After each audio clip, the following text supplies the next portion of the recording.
네, 반갑습니다. 영어 마리아입니다.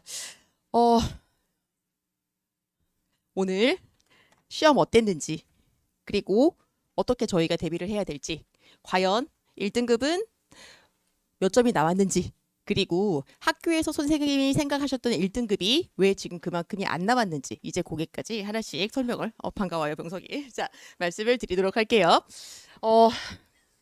원래 이 학교가 처음에 시작을 했었을 때 작년에 중간고사가 24.2가 저희 그 컷이었었어요. 25년도에. 한마디로 0.9점짜리를 틀렸으면 이제 2등급이 되는 거고 0.8점짜리를 틀리면 이제 1등급이 됐었던 거고 이제 그 정도 수준이었는데 이번에 그거는 너무했다. 그래가지고 그것보다는 조금 더 어렵게 내겠다. 이제 그렇게 생각을 하셨단 말씀이시죠. 자, 그래서 이제 그 다음에 학교 선생님이 사실 가장 아름다운 1등급 비중은 22.5 한마디로 딱 90% 정도가 아이들 1등급으로 가장 아름다운 등수를 맞습니다. 그 등급 자체가 그 점수도 그렇고 한두 개 정도 가지고 하는 게 아니고 이제 실력과 이제 약간의 운도 생각했었을 때 그게 가장 좋지만 이번에는 사실 그래서 목표를 22.5에 두셨다라고 생각을 했었는데 20.6으로 지금 떨어졌어요. 자, 그러면 왜 떨어졌던 건가? 변형이 많았나? 어떤 것인가? 제가 지금 그거 한 번씩 말씀을 드리도록 하겠습니다. 자, 이제 두 번째 페이지를 한번 열어주시면 이번에 저희 시험 범위가 몇 개였는지 그리고 어떻게 나왔었는지 제가 간단하게 정리를 해서 가져다 드렸어요. 이번에 총 시험 범위 부교재 21개였습니다. 21개였었는데 그중에서 14지문이 출제가 되었었고 25점 만점 중에서 여기 지금 12점, 한마디로 반절 정도가 출제가 됐고요. 모의고사는 이게 가장 나중에 나와요. 이게 왜냐하면 그 당해 시험 보는 해 모의고사 중에서 학교 아이들이 가장 많이 틀리는 문제들을 주로 찍어가지고 내시기 때문에 자, 어쨌든 여기에서는 지금 7지문 사실 되게 학교에서 수업을 안 하세요. 이 모의고사는 그냥 프린트만 주고 자기주도 학습이라고 하시는데 어쨌든 거기에서 지금 7지문이 출제가 됐습니다. 사실 생각보다 되게 높죠. 특히 학교에서 수업도 하지 않고 나중에 프린트만 되는데 전체로 봤었을 때는 지금 거의 4분의 1 정도가 여기서 출제가 되는구나 확인해 보셔야 됩니다. 자, 이번에 영동고에서 사실 요즘에 그 강남 쪽에서 완전 트렌드예요. 학교에서 단어책을 지금 선정을 해가지고 단어책에서 시험 범위가 내는 게 꽤 트렌드였는데 영동이 끝까지 그걸 안 하고 있다가 이번에 처음으로 지금 단어책을 공식적으로 가져오셨습니다. 사실 한 8년쯤 전에 한 번 하시다가 한두 번 하고서는 그냥 버리셨어요. 근데 이번에는 완전히 안착을 하신 것 같아요. 수능 어휘 끝이라는 지금 단어를 사용을 하고 있는데 사실 그 수능 어휘 끝은 아이들 1학년 수준이 아닙니다. 조금 높습니다. 2학년에서 3학년 정도 아이들 수준이었기 때문에 단어가 조금 어려웠는데 단어 320개 중에서 5문제 출제됐고요. 자, 또 그리고 사용 단어 25개입니다. 이제 그러면 저희는 고민을 하게 되죠. 잡아야 되는 것인가? 버려야 되는 것인가? 뭐가 나와야 되는 것인가? 자, 이번에 총 4점 지금 출제가 됐습니다. 교과서 2가입니다. 이 학교는 원래 교과서를 많이 내는 학교가 아닙니다. 그래서 교과서는 지금 2가 중에서 딱 4문제, 문제는 총 3점 정도밖에 나오지 않았기 때문에 자, 저희가 스스로 공부를 했었을 때 공부 비중으로 나중에 나오는 모의고사가 항상 그랬나요? 일반적으로 좀 모의고사를 많이 출제를 하시기 때문에 모의고사는 수업해주지 않아도 여기는 좀 나중에 집중적으로 공부를 해야 됩니다. 자, 그러면 여기를 나중에 집중적으로 공부를 하기 위해서는 저희는 교과서 굉장히 빠르고 정확하게 한 주에 싹 다 끝내야 되고요. 자, 또 그리고 남은 지금 3주 동안 교과서 부교재는 변형까지 전부 다 준비를 하지 않으면 저희가 요게 나왔었을 때 대비를 할 수가 없습니다. 즉 저희는 어떻게 요 6주 동안에 조금 더 시스템 체계적으로 공부를 하나씩 누적하는 게 정말 중요한 상황이었었죠. 자, 또 그러면 이제 어떤 게 어려웠는지 왜 우리 아이가 22.5를 목표를 뒀는데 20.6에서 1등급이 지금 그쳤었는지 이제 그거 한번 말씀을 드리도록 할게요. 변형이 많지도 않았었지만 지문 변화가 많지 않았었지만 자, 이제 여기에서 꼭 생각을 하셔야 되는 게 이번에 우리 친구들이 한번 딱 시험을 보고 와서 느꼈을 거예요. 아, 문제가 많이 변하지 않았다. 그대로다. 이제 그렇게 생각을 하겠지만 아니요. 아직 우리 아이들은 10번의 시험 중에서 한 번 제대로 봤습니다. 자, 이 시험은 원래 그렇게 어렵게 나오는 시험이 아닙니다. 이 학교는 문제가 어렵게 나오고 아이들을 다 잡아버리겠다라고 생각을 하는 순간 첫 번째 단어조차 전부 다 바꿔버리십니다. 즉 아예 애들이 그러면 지문을 도대체 왜 공부를 하는 거죠? 저는 웃으면서 그렇게까지 얘기를 해요. 너희가 지문을 공부를 하는 이유는 하나다. 이 지문이 니네가 변형이 됐는지 안 됐는지 그걸 알아보기 위해서 공부를 한다. 이제 그렇게 얘기가 나올 만큼 변할 때는 정말 놀랍게 다 변해버립니다. 즉 이번 시험은 정말 영동고 시험에서 맛보기 귀여운 그런데 저는 사실 이번 문제 보고서는 문제 되게 좋았는데 생각이 들었던 몇 가지가 있었어요. 자 그런데요. 일단 지문 변화 거의 없었습니다. 자 그리고 보기 단어나 답안 좀 어려웠습니다. 아이들이 여기를 알아도 밑에 있는 보기를 정확하게 해석을 못하면 지금 틀리는 게 있었고 또 두 번째 이거는 제가 이번에 빈칸으로 출제가 됐었던 부분을 제가 정말 설명회 때 수업을 하는 거 별로 안 좋아하지만 한 번만 보여드리고 싶어서 맛보기로 하나 가지고 왔어요. 이제 거기 보시면 요거 제가 한국말로 가지고 왔습니다. 이 지문은 모의고사에서 출제가 된 건데 아이들이 친숙함과 진짜 공부 잘하는 것을 자꾸 쳐다만 보니까 수동적으로 공부를 하다 보니까 아이들이 이 진짜를 놓친다. 내가 안다라고 착각을 한다. 이제 그러한 지문이었었거든요. 그리고 그 지문의 부분이에요. 표면적인 친숙함을 진짜 숙달로 변화시키고 지식의 빈틈을 드러내고 채우고 견고하고 신뢰할 수 있는 이해를 보장한다. 요 부분을 바꾸신 거예요. 어떻게 바꾸셨냐면 이제 완전히 새로운 단어를 사용해가지고 완전히 쓰셨어요. 자 그런데 사실 여기에서는 지금 요 내용이 그대로가 아니고 살짝 변화를 해서 주제가 변하지는 않았었어요. 내용도 변하지 않았었어요. 그대로 준 듯하지만 이 내용으로 여기를 지금 저희가 유추할 수 있는 것인가를 봤었어야 되는데 1점짜리 문제였었어요. 이 학교에서 1점짜리 문제면 되게 지금 큰 문제예요. 되게 적었었던 문제는 0.7이기 때문에 굉장히 중요한 문제였었거든요. 자, 아이들한테 물어봤어요. 왜 틀렸니? 일단 이걸 정확하게 해석을 못했습니다. 보기를 정확하게 해석을 못했으니까 틀렸고 두 번째 보기를 해석을 했었음에도 이제 그 다음에 뭘 생각을 하냐면 이게 지금 논리적으로 요게 맞나에 대해 가지고 거기가 지금 안 되는 친구들도 꽤 있었습니다. 즉 지문이 변하지 않았어도 정말 많은 친구들이 수동적으로 정말 공부를 하는 친구들이 너무 많은 거예요. 자 그래서 저는 이거 꼭 한번 말씀을 드리고 싶었어요. 저희 이제 1에서 틀렸었기 때문에 단어 피지컬은 좀 늘리셔야 됩니다. 아이들이 이번에 320개 단어만을 외우느라고 너무 힘들어. 나 이것만 해도 힘들어 죽겠는데 추가적인 단어 해야 돼? 해야 돼요.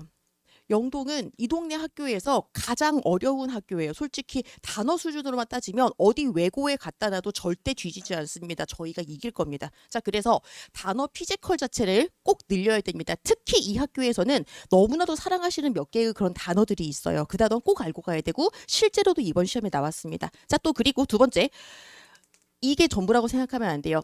그냥 지문하고 똑같던데 아니요. 똑같지 않을 겁니다. 정말 아닐 겁니다. 제가 1학년, 2학년, 3학년 내신 다 해서 합니다. 변합니다. 그래서 나는 이 지문을 그냥 보고 암기하는 게 아니고 이 지문을 읽어낼 수 있는 정말 그 실력이 필요합니다. 자, 또 그리고 세 번째로 수동적이고 단순 암기하면 이 학교는 서술형도 없어요. 저는 이 학교에서 왜 지문을 외워야 된다라고 생각하는지가 가장 신기했었어요. 아니요. 여기는 지문은 숙지하시면 됩니다. 그리고 그 다음에 아이들이 이 내용을 어떻게 변하게 만들어야지 자꾸 생각하는 수밖에 없어요. 자 그리고 이번에 제가 만약에 영동고에 대해서 뭐 학교를 막 건방지게 평가한다 그게 아니지만 저는 정말 이번 시험 보고 딱 느꼈던 게 이겁니다. 전형적인 수능형 영동고 문제입니다. 제가 가장 잘하는 것 중에 하나입니다.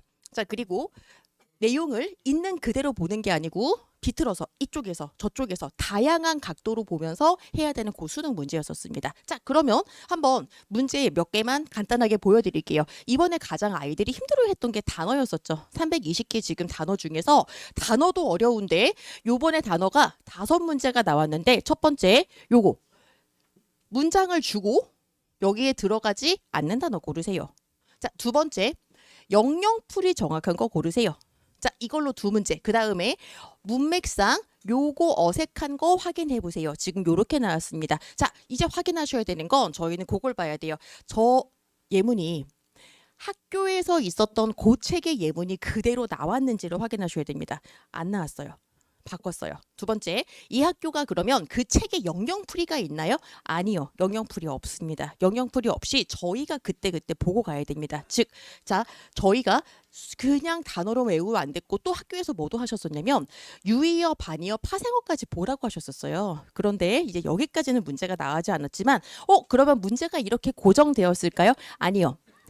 이 학교 지금 단어 문제로 처음 내셨어요. 단어 확장될 수 있습니다. 그래서 저희는 여기에서 끝나면 안 되고 다양한 유형까지 같이 공부해야 됩니다. 자, 저는 실제로 시험 공부했었을 때 친구들 지금 보니까 저하고 같이 공부했던 친구들 많이 보이는데 자, 항상 요거 시험을 줘가지고 아까 문제하고 똑같은 유형하고 똑같은 문제를 줬었고 영영풀이까지 해서 저는 좀 더 어렵게 힘들게 갔어요. 영영풀이 해가지고 개수 문제로 물어보기 있었고 저는 아이들 독해까지 같이 키워나가느라고 문장 하나만 주지 않고 문장 앞뒤까지 해가지고 조금 더 길게 문맥 속에서 단어 파악하도록 계속 지금 연습을 시키고 있었습니다. 그리고 문제에 대해서 전 문제 전부 다 아이들한테 제공해가지고 공부하고 있었기 때문에 잘 따라왔었으면 충분히 아이들이 이거 단어 보고 이 단어는 뭐야? 아니요.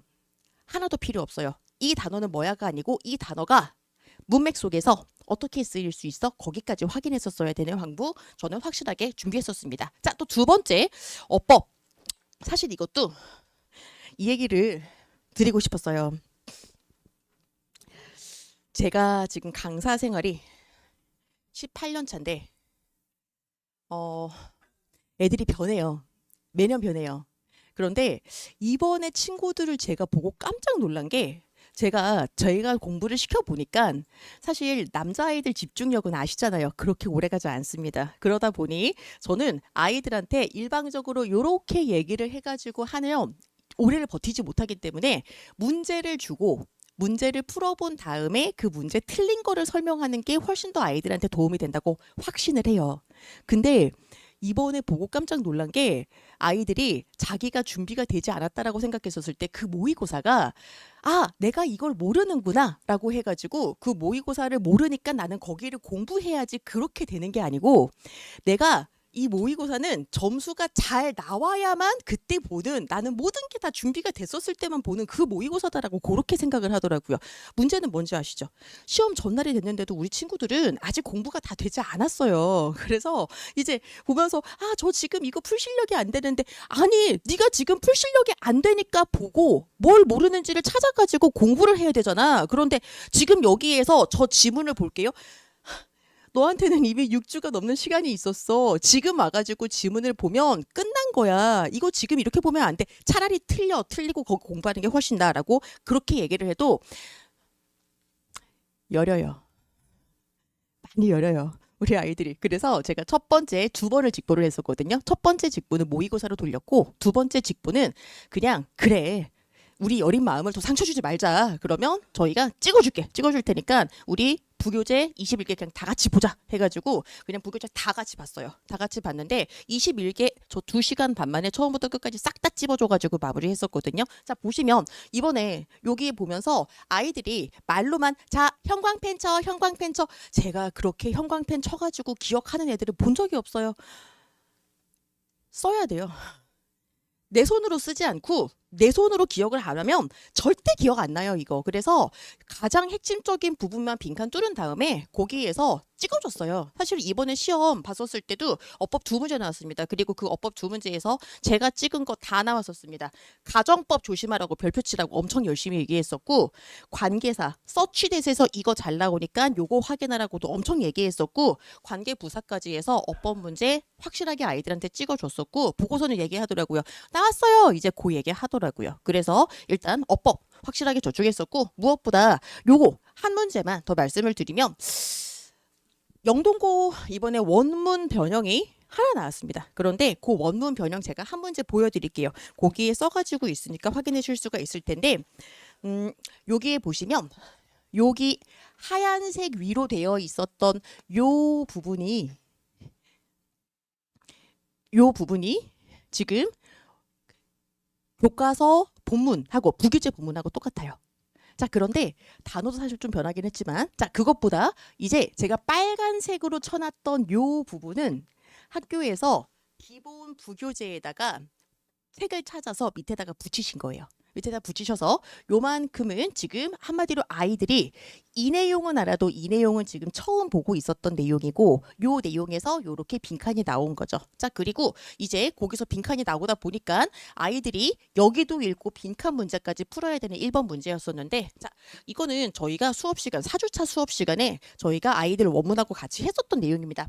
저는 요거를 지금 요렇게 순서 문제로 주면서 하나씩 설명을 하면서 같이 봤었는데, 아이들이 저기 위에서 부디 이것만 딱 영동의 특징 중에 하나라면 저기 위에만 보면 안 돼요. 위에가 아니고 내용이 확장되면서 이게 어떠한 맥락에서 쓰였구나가 같이 돼야 되는 거 저는 요렇게 추가해가지고 봤었기 때문에 아이들 했던 거 엘비스 나왔어요. 이제 그런 친구도 있어가지고 꽤나 지금 뿌듯하더라고요. 자, 요거 있었고 또 그리고 이제 단어, 빈출 단어까지 제가 사실 이번 시험은 적중이다라고 얘기를 했었을 때 지금 하율이도 방금 그 얘기 해주던데 보기 하나 똑같이 나와서 놀랬어요. 이제 그 얘기 하는데 그런 건 좀 크게 얘기 좀 안 될까? 고마워. 자, 그랬었는데 이제 그 얘기를 꼭 드리고 싶어요. 이렇게 지문의 변형이 없었으면 아이들은 저하고 공부했었을 때 딱 보고 생각했었을 겁니다. 아, 이거 공부했던 거, 학원에서 시켰던 거, 그거 나왔네. 그대로네. 그 생각 분명히 들었었을 겁니다. 자, 그런데 왜 틀렸을까요? 다 찍어줬는데 진짜 다 찍어줬었는데 아이들 왜 틀렸을까요? 첫 번째, 심리적인 요인 좀 있었을 겁니다. 처음 시험이잖아요. 처음 단어고 무엇보다 영동고 시험은 중간고사가 중학교 시험하고는 아예 달라요. 서술형도 없어요. 다 읽어야 돼요. 완전 수능식이에요. 그러다 보니 심리적으로 쫄아가지고 있다가 아이들이 첫 번째 시험에 실력이 좋았던 애도 꽤 미끈하는 애들이 꽤 많이 있어요. 그래서 오케이. 심리적인 이유가 첫 번째. 두 번째, 단어요.